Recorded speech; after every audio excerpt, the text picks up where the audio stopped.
One of the newest members of our country's national security team, Tulsi Gabbard, has carved probably the most unique path to her current role. From presidential candidate to disillusioned Democrat, and now one of our nation's staunchest defenders during President Trump's second term. She's bold and strong and won't let anything stand in her way. But I'll let her tell you herself. Well, the official director of national intelligence, Tulsi Gabbard, it's sort of amazing. If you look back 5 years ago, you ran for president as a Democrat. Yeah.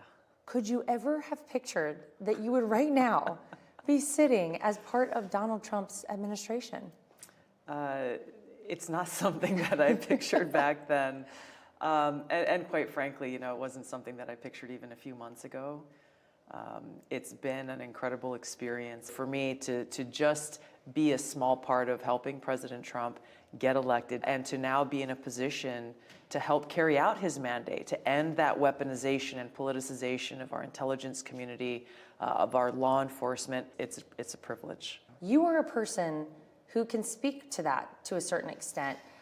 You are also the first female combat veteran to be director of national intelligence. How does your past experience help you in this role, and what are you taking from what you've done in the past and utilizing it now? Shortly after criticizing Vice President Kamala Harris, who had just become candidate Kamala Harris after President Biden stepped aside, I was very quickly placed on this little-known domestic terror watch list called Quiet Skies.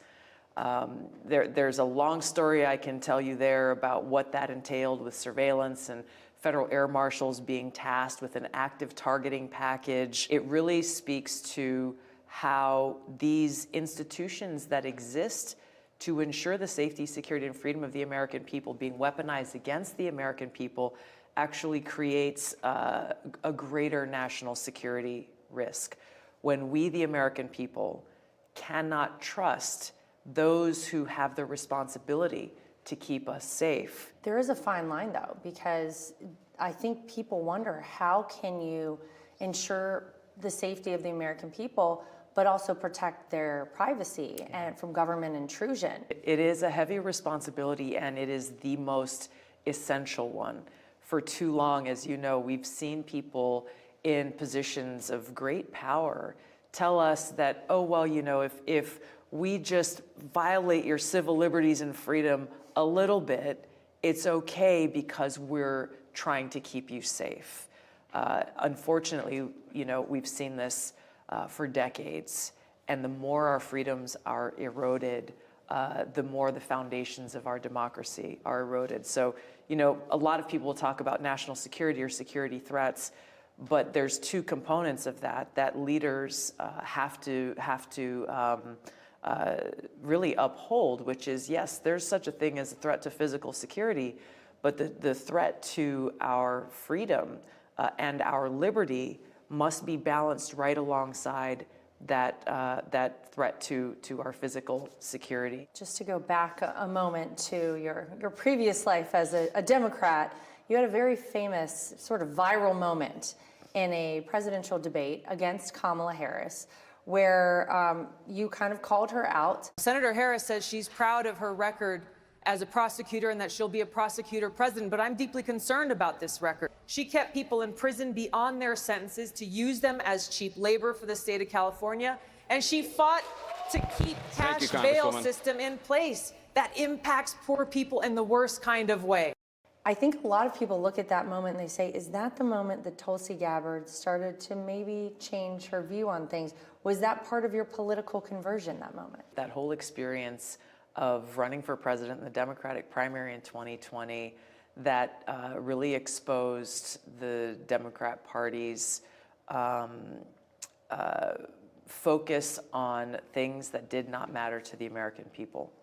I go back to 2016 when President Trump was elected, and how very quickly the Democrat Party leadership, the party that I once joined that fought for free speech, that stood up for civil liberties, a party that had many voices who called for peace instead of war, they very quickly flipped the script because now all they cared about was defeating Donald Trump and silencing those who supported him. And so the erosion, the shift in the Democratic Party ultimately made it so that I had to leave the Democrat Party. It was completely unrecognizable from the party that I had joined over 20 years before. I think a lot of people watched that whole process and they said, these people have learned nothing. They are ranting and raving out there about transparency, about saving taxpayer dollars, about the American people actually understanding what is going on. I was with President Trump when I was sworn in the Oval Office, and something that he said that day really struck home, because he talked about needing to have people in our government who care. And so when I asked myself, how is it that the Democrat Party still hasn't heard the voices of the American people who are sick and tired of our taxpayer dollars being wasted? As it turns out, some of those taxpayer dollars are already being saved under Tulsi's tenure. So you were confirmed, and then 6 o'clock the next morning, you're on an airplane, and it's been a rapid pace. Has there been anything that surprised you that you didn't expect so far? I mean, is DOJ involved in what you're doing? The ODNI itself is a pretty small organization compared to most other elements. But even in that small organization, getting rid of DEI saved American taxpayers roughly $20 million. Wow. Literally with the stroke of President Trump's pen. Just in my organization alone is a great thing, and we're excited to be able to uncover more. Yeah, we'll take that for sure. Now, solidly on President Trump's team, she's making clear common sense is making a comeback. Joe Biden once said that white supremacy was the single greatest terrorist threat to our homeland.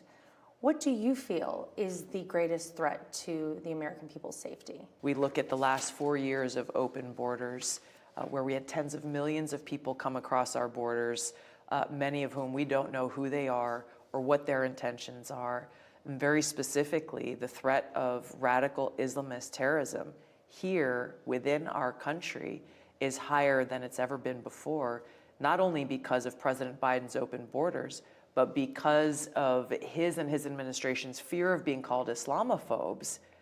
They took their attention and our resources away from that threat and once again pointed it at our fellow Americans. What do you feel like whenever history looks back on Tulsi Gabbard as our Director of National Intelligence? What do you hope is written in the history books?